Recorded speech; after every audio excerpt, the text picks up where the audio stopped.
Se me ha pedido que exponga sobre este tema que son los derechos de participación y yo les quiero hacer una pregunta. Bueno, ya hemos tenido 3 exposiciones muy interesantes acerca de la participación, la deliberación y sería ahora bueno de tratar de manejar un concepto de lo que son estas cosas, un concepto un poco más operacional que nos permita analizar lo que hacemos cotidianamente, porque yo siempre les digo a los alumnos, llevo como 20 años dando clase, en la mayoría de casos doy clase de teoría del derecho, por ejemplo, ¿no? Entonces, claro que uno cuando va a teoría del derecho, como son conceptos abstractos, entonces los alumnos se empiezan a aburrir, entonces uno tiene que hacer algo para que no se aburra.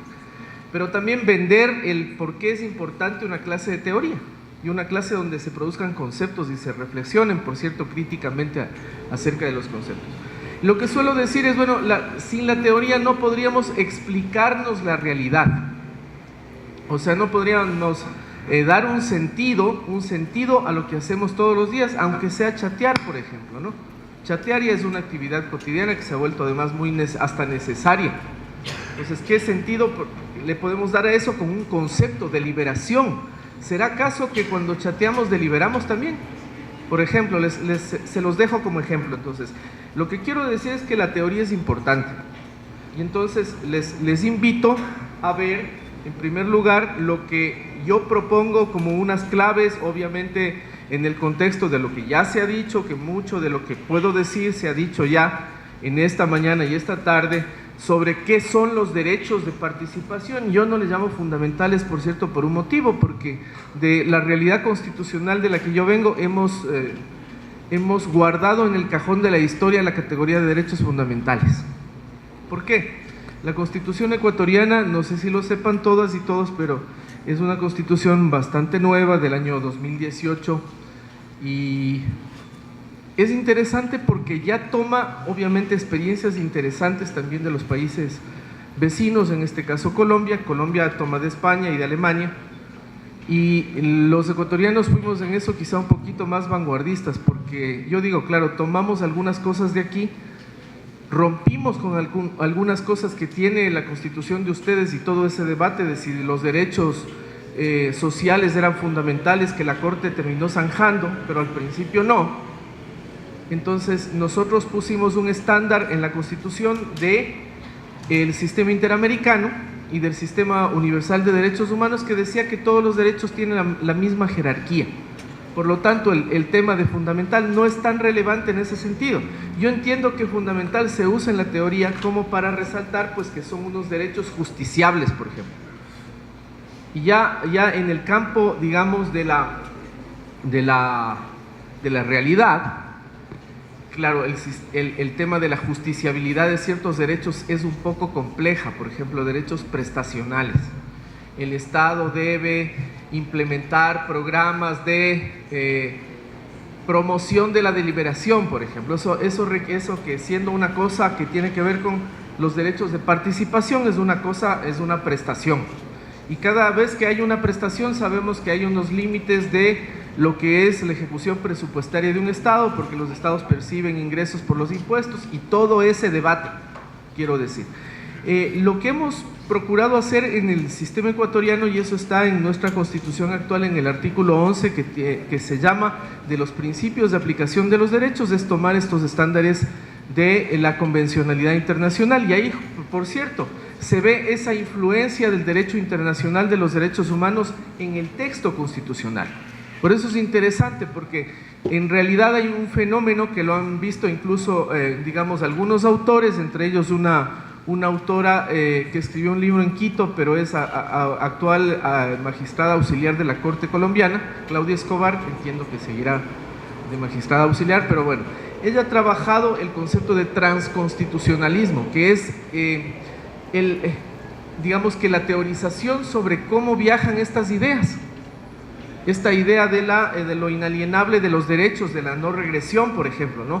Cómo viaja y es tomada o desarrollada en el sistema universal o en el sistema interamericano, después tomado por una constitución, después tratado en un foro por la doctrina y los doctrinarios, y después se reelabora permanentemente, y obviamente por los jueces. tanto de las Cortes Constitucionales nacionales como de las Cortes internacionales. Entonces, por eso no voy a hablar de derechos fundamentales, sino simplemente como está en mi realidad, que se llaman derechos de participación, que son entonces justiciables y de la mayor jerarquía o de la misma jerarquía que las libertades, y por lo tanto son derechos que están asociados a garantías e incluso garantías de tipo de política pública, de prestaciones estatales para poder desarrollar los derechos. Y la otra cosa es, como ustedes ven, el título dice los derechos de participación y la promoción de la deliberación. Entonces, la segunda parte tiene que ver con, bueno, ¿y qué rol juegan estos derechos en lo que podemos llamar la promoción de la deliberación? Y es obviamente una aproximación lo que vamos a presentar. Entonces, bueno, alguna historia de cómo se han visto los derechos de participación. Y ya digo, esto puede complementarse con muchas ideas muy claramente expuestas aquí durante esta mañana y esta tarde. En el lenguaje del Sistema Internacional de los Derechos Humanos, es la primera idea, y en el lenguaje evolutivo que tiene una tradición o una influencia fuerte de las construcciones anglosajonas, civil liberties, politic liberties, ¿no?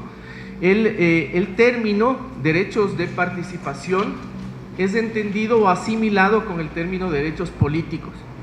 De hecho, hay la convención, el Pacto Internacional de Derechos Civiles y Políticos del Sistema Universal. Están los derechos políticos incluidos en el Sistema Interamericano de Derechos Humanos. Alguien que ha reflexionado en esto es José Thompson, por ejemplo, no un autor costarricense, sobre el rol de los derechos políticos, pero es una concepción, al asociarse con los civiles, bastante, diría yo, liberal, representativa, más que nada. Ha ido avanzando con los últimos años en los temas participativos. De hecho, yo diría que la permeabilidad entre el paradigma representativo y el paradigma participativo ahora es bastante común. Los modelos de democracia que instituyen los estados constitucionales actualmente en muchas partes del mundo, en muchos estados, es bastante híbrido. Es a veces más representativo, es a veces más participativo. ¿Cuál es la diferencia? La diferencia es muy fácil de verla. Representativo es cuando nosotros vamos cada tantos años a elegir una persona que se responsabiliza de la gestión de algo o de un territorio. Y tiene relativa independencia de eso, hay mecanismos de control, pero la ciudadanía más bien juega un papel pasivo. En la participación, la ciudadanía acompaña esos procesos. Y una forma de acompañar esos procesos, una teoría complementaria a la que me refiero, porque yo después van a ver que distingo lo que es democracia participativa de lo que es democracia deliberativa. No digo que no se unen, porque yo hablo de hecho de paradigmas maximalistas de democracia, y ahí están las dos. Y en realidad, digamos que si uno ve los modelos de democracia que rigen en nuestras sociedades, en la parte teórica y a veces también en la práctica, son modelos mixtos. Tienen un poquito son como los pasteles donde le pongo un poco de harina, pero también de leche y así, varios ingredientes, ¿no? Entonces no hay modelos, casi no hay modelos puramente representativos. Quizá los Estados Unidos sea un ejemplo de un modelo predominantemente representativo, pero también hay variables participativas ahí. Entonces, los derechos políticos es una forma de llamarle a estos derechos de participación proveniente del sistema universal. En la doctrina alemana, pude haber tomado la doctrina española, pero preferí tomar la alemana porque es como una fuente primero la conozco más o menos bien y después es una fuente del constitucionalismo europeo continental que llega e influye muy pesadamente, muy importantemente en nuestras realidades constitucionales. Y ahí tengo una evolución, si ustedes quieren, siglo XIX, Georg Jelinek, que ya habla de un concepto de estatus activo. A ver, él también, como Habermas después, digamos, distingue lo que es entre los tipos de derechos, ese derecho que yo tengo a que el Estado no me estorbe en ciertas libertades, ¿no es cierto? Luego, ese derecho que yo tengo de asociarme con los que están en mi mismo estatuto de ciudadanos. y distingue entre otros, porque no me voy a abundar en eso, una cosa que le llama estatus activo ciudadano.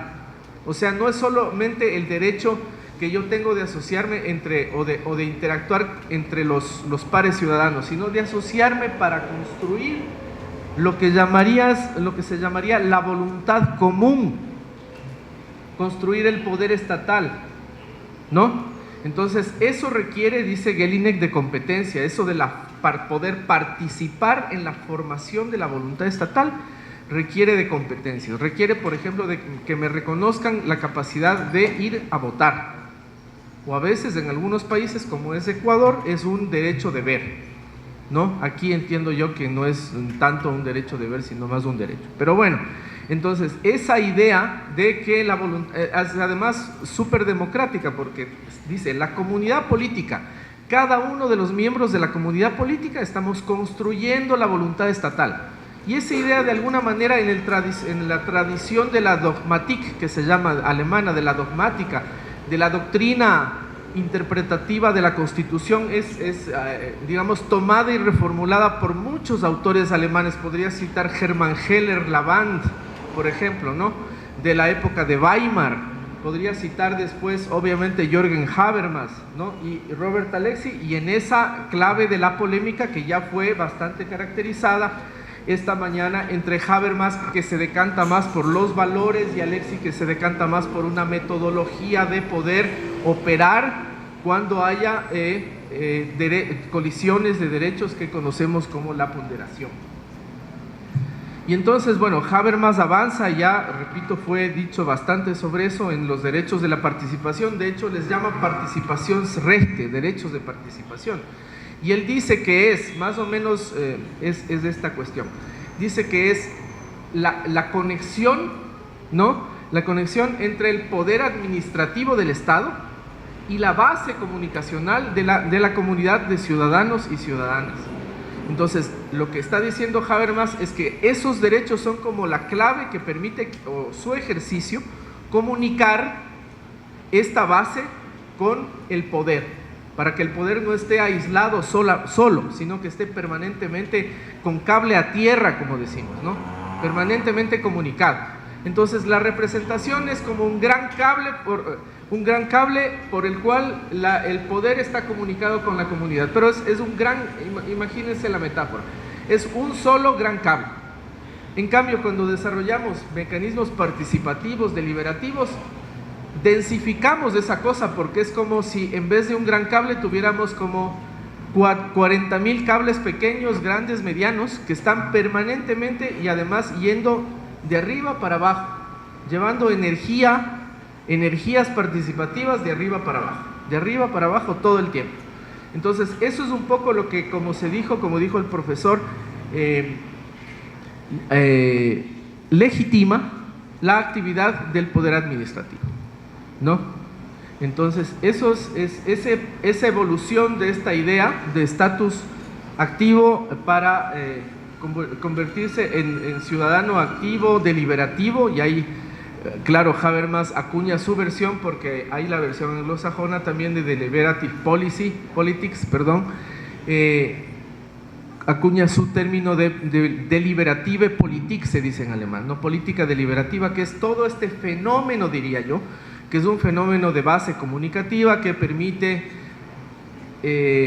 tirar ese cable a tierra desde el poder, que a veces se olvida de la base, hacia la base, y poder desarrollar esa comunicación. Ahora, el que se entiende por deliberación es una cosa que es claro, cuyo debate se ha ampliado bastante. Robert Alexy, más bien, lo que llama la atención, entre otros aspectos del tema, es que esos que le llama él, rescatando a Jelinek de alguna manera, derechos a la formación de la voluntad estatal, son derechos complejos, porque no solo son derechos que demandan que el Estado se abstenga, por ejemplo, que el Estado se abstenga o el poder se abstenga de imponerme por quién debo votar o abusar de los medios de comunicación propiamente estatales para imponerme una imagen de las cosas, un sentido de las cosas, ¿no?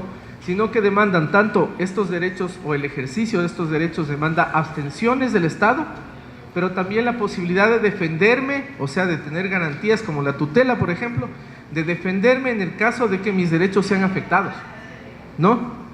Por ejemplo, de acciones de reconocimiento y además de reconocimiento de estatus jurídicos y de prestaciones. Como yo decía, y eso lo suelo repetir a mis alumnos, porque uno se pone a pensar después de tantos años de enseñar. A ver, yo dirigía, antes de este cargo en el Estado, yo dirigía 2 especializaciones en Derecho Constitucional y una maestría profesional que se llama en mi país. Entonces yo decía, bueno, uno entra a una especialización en Derecho Constitucional y ¿qué quiere? Y la primera cosa que le venden a uno cuando sale de la escuela de Derecho, de la carrera, es que el abogado va a litigar. Entonces, no sé si es aquí en Colombia así, igual, y en la Universidad de Caldas, pero es como que en el mundo jurídico se promociona mucho esta versión del abogado y la abogada litigantes. Y entonces uno se pone a pensar, y hay un montón de ocupaciones más que tenemos, y muchos de los egresados de las facultades de Derecho, donde van a parar es al servicio público. Y en el servicio público tenemos, no generalmente litigan, sino somos hacedores de medidas administrativas, ¿no? Somos decisores de medidas administrativas, somos productores de política pública. A donde quiero llegar es, y en este foro hemos discutido del rol de los jueces para promover la participación, y está perfectamente bien, yo estoy muy de acuerdo con eso, y ojalá se intensificara este rol en la realidad. Pero lo que quiero decir es que antes de que llegue a los jueces un conflicto porque no se ha hecho, no se ha realizado un derecho, ¿quiénes están en el Estado? ¿Quiénes son responsables de que ese derecho se realice? Los funcionarios públicos, el poder, otras instancias del poder del Estado.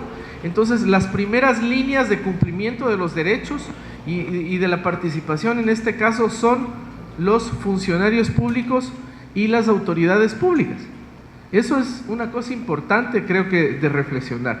Todos obviamente en, digamos, coordinación también con las otras funciones o poderes del Estado. Entonces, bueno, una cosa más. Entonces estamos claros que estos derechos de participación son derechos de naturaleza política, sirven para formar la voluntad estatal, para relacionar a las ciudadanas y los ciudadanos con el poder. ¿Y cómo les llamamos en el Ecuador? Entonces, como dije, les llamamos derechos de participación. Y son claves, ¿por qué también?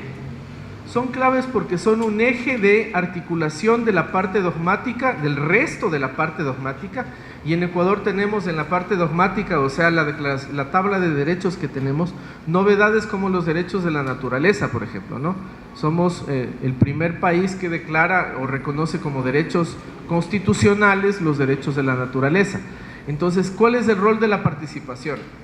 El poder empoderar, en otras palabras, como se dice en sociología, poder empoderar a la ciudadanía para que pueda defender esos derechos y articularlas con una actividad estatal. La Constitución ecuatoriana, quizá a diferencia de la colombiana, y algunas se parecen más, como la de Bolivia, y otras menos, como la de Perú, pero lo que quiero decir es que impone al Estado una serie de obligaciones, digamos, de política pública para poder desarrollar los derechos de la participación. Eso ha tenido también cuestionamientos porque se ha dicho con bastante razón, bueno, y si el Estado desarrolla iniciativas para que la gente participe, ¿no será que lo está haciendo con un sesgo?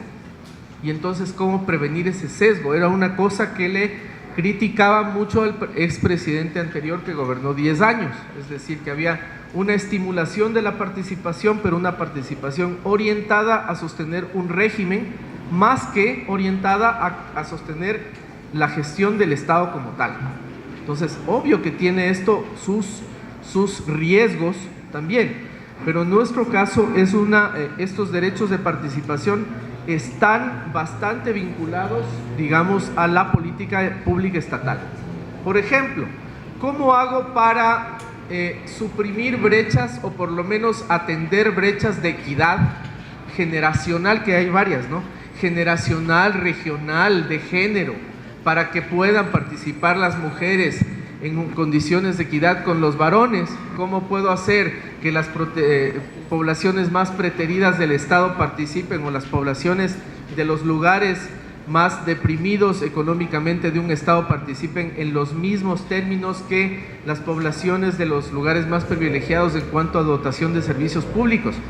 ¿Cómo hago, perdónenme, en otras palabras, que la gente puedo mencionar el barrio de Chapinero, que me imagino que tiene muchos mejores servicios y posibilidades sociales que la región del Chocó, que la gente de un lugar y otro participe? Entonces, claro, eso demanda, repito, políticas y medidas de política pública que además demandan recursos. Pero bueno, lo complejo y lo interesante del sistema ecuatoriano es como está ahí.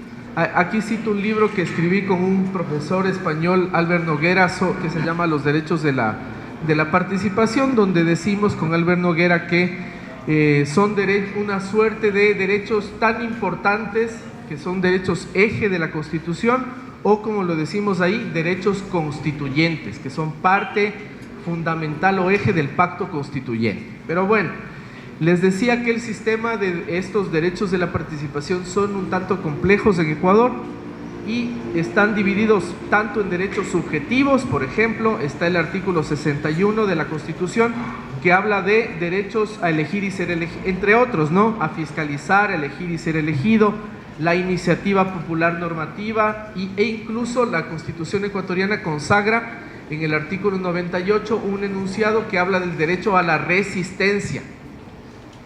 El derecho a la resistencia, que no es, bueno, no dice pacífica, dice resistencia. En segundo lugar, no solo hay derechos en este régimen, sino mecanismos, ¿no? Y yo les quiero traer la lectura del artículo 95 de la Constitución ecuatoriana, que es, yo siempre suelo decir que es una evocación a propósito de hablar de Habermas, es una evocación bastante fuerte de lo que es el discurso habermasiano. A ver si me sale, ahí está. No sé si lo ven, pero lo voy a leer. Dice: las ciudadanas y ciudadanos en forma individual y colectiva participarán de manera protagónica en la toma de decisiones, planificación y gestión de los asuntos públicos. Aquí está ese acompañamiento al que me referí, y en el control popular de las instituciones del Estado y la sociedad y de sus representantes en un proceso permanente de construcción del poder ciudadano. La participación se orientará por los principios de igualdad, autonomía, deliberación pública, respeto a la diferencia, control popular, solidaridad e interculturalidad, y a esto me voy a referir también, porque no se puede entender deliberación si no entendemos interculturalidad. No podemos aplicar los conceptos europeos, por más respetables que sean, si no entendemos que somos sociedades cortadas por un montón de variables.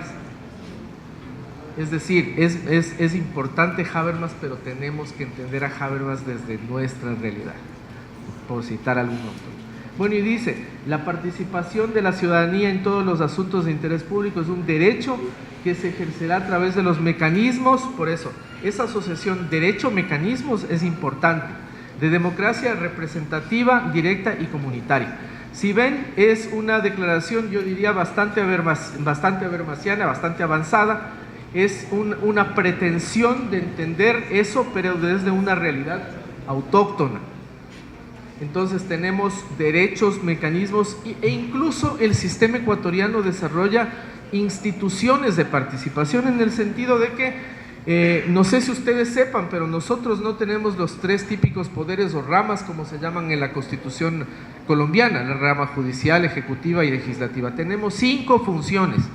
Y además la función de transparencia y control social y la función electoral.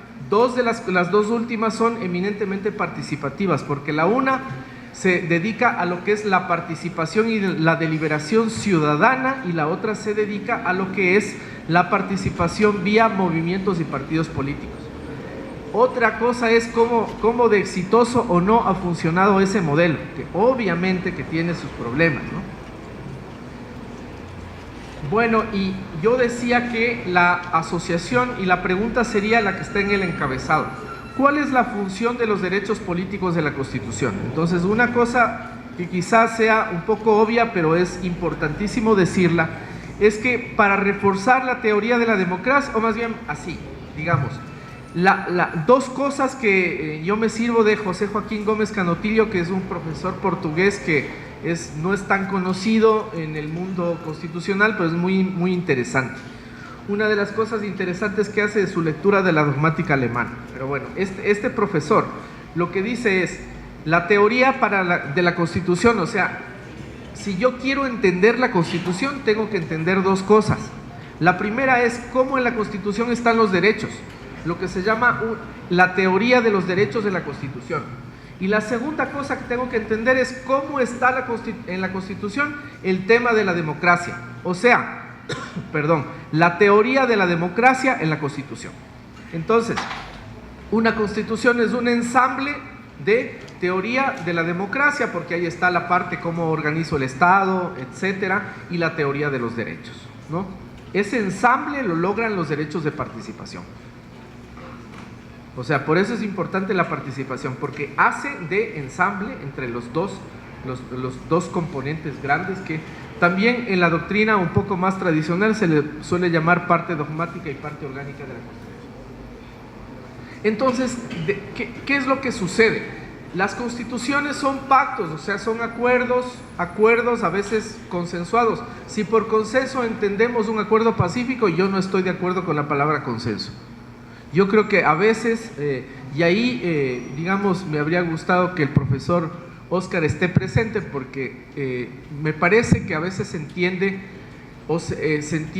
el consenso como una cosa solamente producto precisamente del modelo habermasiano de intercambio racional de argumentos, y el fenómeno político, y sí lo dijo al final, rebasa eso. El fenómeno político está permeado a veces por la imposición y por acuerdos que permiten imposición de ciertos argumentos. No necesariamente el consenso, porque si no seríamos sociedades felices de gente súper racional, y no somos, pues.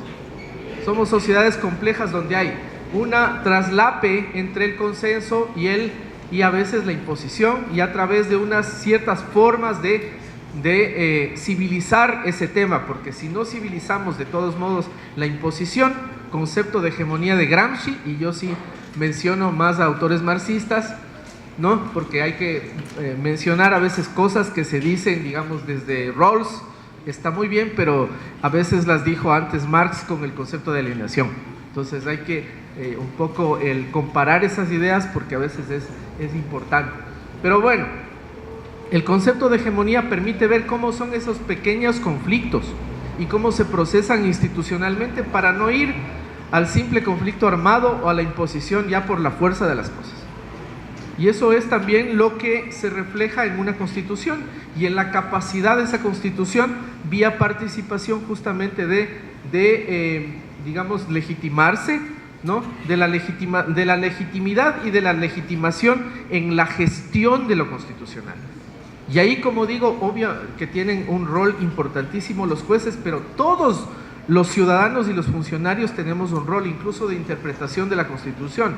Si hablamos de ese trabajo de Peter Heberle, los terceros o la sociedad sujeta a los terceros intérpretes de la Constitución, vamos a ver que lo que hace Heberle ahí, Haberle como se le dice, matiza el tema del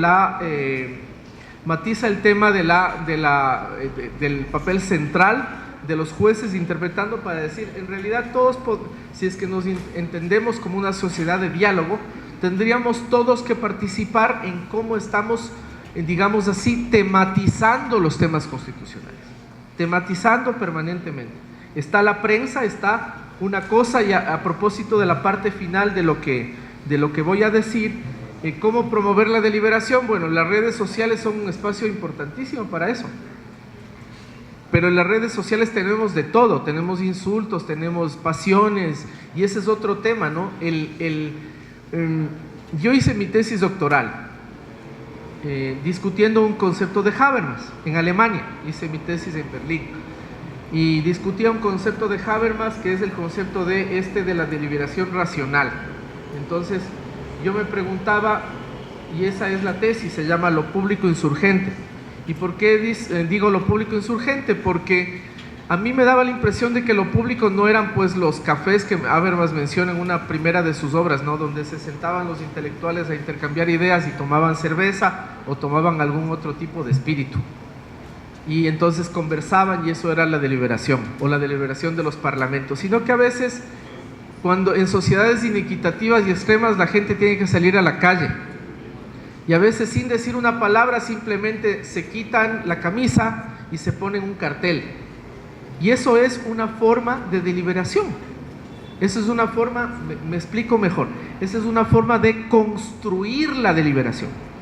Porque lo que yo digo ahí es la deliberación, por lo menos en América Latina, si uno analiza los cacerolazos que terminaron con De la Rúa, que era un poco el tema, si uno analiza tanto presidente que cayó en Ecuador durante del 97 al 2005, y eso es lo que me movió a ver esto, si uno analiza la guerra del agua en Bolivia, y un montón de procesos de resistencia que ha habido en Colombia, entonces uno ve, y así, ¿no? Y así en toda América Latina y en muchos países más, uno ve que lo público se construye de una manera también contenciosa, o sea, la gente sale a reclamar por sus derechos, y eso también es una forma que coadyuva a la deliberación, así como la conocemos en sentido súper racional, que es el modelo europeo que a veces como que intentamos seguir, pero que no nos ayuda necesariamente a entender la realidad.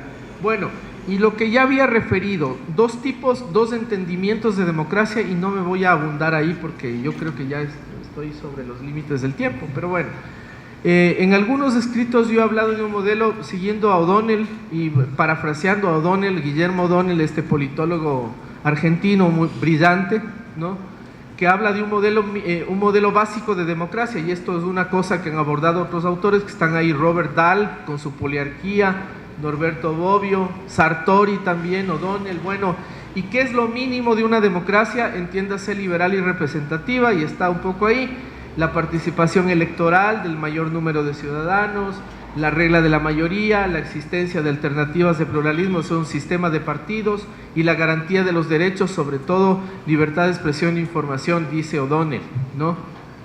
Esto es un mínimo para poder ir cada cuantos años y elegir unos representantes que sean congresistas, asambleístas, diputados o como se llame, presidente de la república, gobernadores si se eligen, alcaldes, y que estos gobiernen. Ahora, yo decía, esto está permeado por una serie de modelos maximalistas como son la participación, el radicalismo, la democracia sustantiva y la democracia deliberativa. Y entonces tenemos, bueno, algunos aspectos sobre esto. La soberanía popular, porque una de las cosas interesantes de estos modelos es lo que te dicen es una cosa. ¿Recuerdan ustedes o han leído sobre esa discusión entre jacobinos y girondinos en la Revolución Francesa y posteriores? Entonces, bueno, los unos decían con razón, bueno, hay que mantener esta movilización y este poder popular, porque la revolución, para que sea efectiva, tiene que mantener esta fuerza, y tenemos que mantener esta movilización social y esta deliberación permanente, esto que llamaban asambleísmo para decidir las cosas, que por cierto es una cosa bien complicada, porque si estamos manteniendo esto, digamos que no hay una gobernabilidad a veces de las decisiones, y eso también hay que tomar en cuenta. Los otros decían, no, ya la revolución pasó, entonces ahora tenemos que institucionalizar. Entonces, ¿cómo vamos a hacer eso de una manera racional? Eligiendo representantes. El problema es que los representantes electos dicen bye, hasta luego, y se separan un poco de la voluntad de ese grupo, de esa comunidad que los eligió. Entonces, ¿cómo hacer para tomar un camino medio donde haya una soberanía popular en movimiento, de alguna manera para acompañar y a veces para lo que se llama, traducido del alemán, codecidir, como decía el profesor, ¿no es cierto?, codecidir en algunos casos con el Estado, decir aquí, en este territorio no se explota, o las condiciones para una explotación son tales. Eso es una codecisión, que es una forma maximalista de participación, porque no es solamente me informo, acompaño, asisto a 2 asambleas, me dicen aquí se va a explotar en este territorio, pero no se preocupen que no va a pasar nada porque nosotros vamos a mantener los estándares ambientales y tal cosa. Después no pasa eso, no, pero bueno. Y entonces Esos modelos maximalistas se preocupan de eso, de ver cómo armamos eso, cómo hacemos en unos casos de manera radical, y cuando dicen de manera radical hay, por ejemplo, la teoría feminista que dice, bueno, la participación, ¿saben una cosa? No debe estar solamente en los grupos sociales, o sea, en una asamblea, en un club barrial, incluso en un equipo deportivo. La participación tiene que estar en nuestras casas, en los espacios cotidianos, en los espacios que antes considerábamos privados. Eso significa en lo bien cotidiano decirles a los hijos, tú puedes opinar, porque yo me crié en una generación donde el padre todavía decía y la palabra era incuestionable. Y a veces había hasta un castigo, no llegué a tanto así, pero sí, si mi papá gritaba ya uno ya quedaba así como amedrentado y no podía decir mayor cosa. Ahora yo veo que en general no es así. Por lo pronto, con el reconocimiento de los derechos del niño en los años 90 y tal, y la convención, bueno, ha venido evolucionando el tema, y ahora a lo que quiero llegar es que si uno le dice a un hijo, no hagas esto, el hijo argumenta, contraargumenta. Ustedes verán si está mal o bien, pero yo creo que es una forma de decir, esto de la democracia es una idea que no solo es externa de la puerta de la casa para afuera, sino que eventualmente tiene que ser adaptada y adoptada también en esos lugares, y eso lo dice estas teóricas, por ejemplo Chantal Mouffe, ¿no? En ese sentido.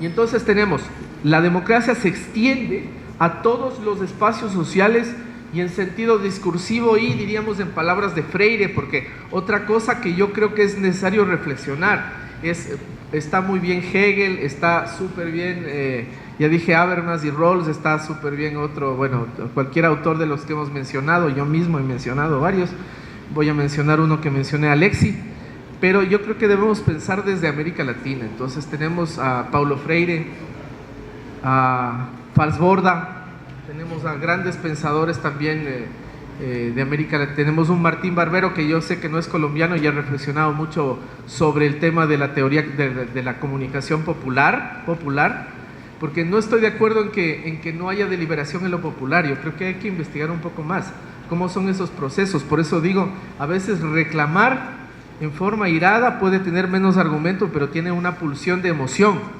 John Elster, ¿no?, que habla de las emociones en política. Entonces hay que investigar un poco más profundamente eso. Y decía desde autores latinoamericanos, Paulo Freire, Bolívar Echeverría, René Zabaleta de Bolivia, Echeverría ecuatoriano, Orlando Falsborda, y estoy mencionando, o Martín Barbero, que no siendo colombiano ha vivido muchos, es un comunicador, ¿no?, teórico de la comunicación, ha vivido mucho tiempo acá, etcétera, ¿no? Bueno, Carlos Antonio Vollmer de Brasil, que habla del pluralismo jurídico. La otra es una tercera premisa: la democracia está respaldada en un núcleo de derechos y garantías, o sea, eso que ya se ha mencionado, Ferrajoli es uno de los expositores de esto, pues un garantismo democrático, una democracia sustantiva o constitucional se le dice, y pese a que, bueno, Ferrajoli ha tenido la idea, y es una idea muy bien soportada en esa necesidad de que el derecho y un núcleo constitucional, digamos así, trate de domar a lo que él llama los poderes salvajes. Eso se ha tratado de retomar en lo que se llama el nuevo constitucionalismo latinoamericano. De hecho, nos ha visitado varias veces, hemos estado, digamos, discutiendo estos temas en los días y los meses de la Constitución ecuatoriana, por ejemplo. Bueno, entonces, para resumir un poco, ¿cómo defender la deliberación? Defenderla en una amplia variedad de espacios, son distintos, complejos, plurales los espacios. Sobre todo el tema de qué hacer con el pluralismo es importante, porque ahora hablamos, por ejemplo, de pluralismo jurídico, es decir, estamos viendo que hay colectivos, ¿no es cierto?, urbanos, por ejemplo, que producen normas, el derecho de las favelas que llaman los brasileros, el derecho indígena. Entonces no podemos concebir una deliberación que sea un único solo discurso racional a la racionalidad occidental, sino que tenemos que ser más sensibles con otro tipo de discursos y construir elementos de interculturalidad que nos permitan no entender el discurso desde una racionalidad occidental para decir, ay, sí, qué bonito, estos también están deliberando, sino ponernos en igualdad de condiciones. no como el antropólogo que va y que ve a las colectivos indígenas y ahí los observa desde una premisa de que lo civilizado y la mayor, digamos, racionalidad la tiene el paradigma occidental, sino que nosotros somos parte de ese paradigma occidental, pero también nosotros somos sociedades extremadamente diversas. Y por eso el tema de la interculturalidad es súper importante. El tema también de que tenemos ahora, miren qué complejos que somos. Hay colectivos indígenas que viven con una forma de vida que no usa probablemente redes sociales o la tecnología intensamente, porque sí las usan. Y nosotros usamos la tecnología intensamente y habrá segmentos de las grandes ciudades colombianas donde se usa tan intensamente como, o más que en cualquier otra parte, en Tokio, en Nueva York. Y entonces ese reto de la sociedad de la información también nos abre grandes oportunidades para la deliberación, grandes oportunidades, pero también peligros, porque ahora hablamos de fenómenos como la posverdad, donde no sabemos qué es verdad y qué no es, porque todo puede ser, en un meme puede haber un montaje, ¿no es cierto?, de una foto de algún personaje público, y opinamos cualquier cosa.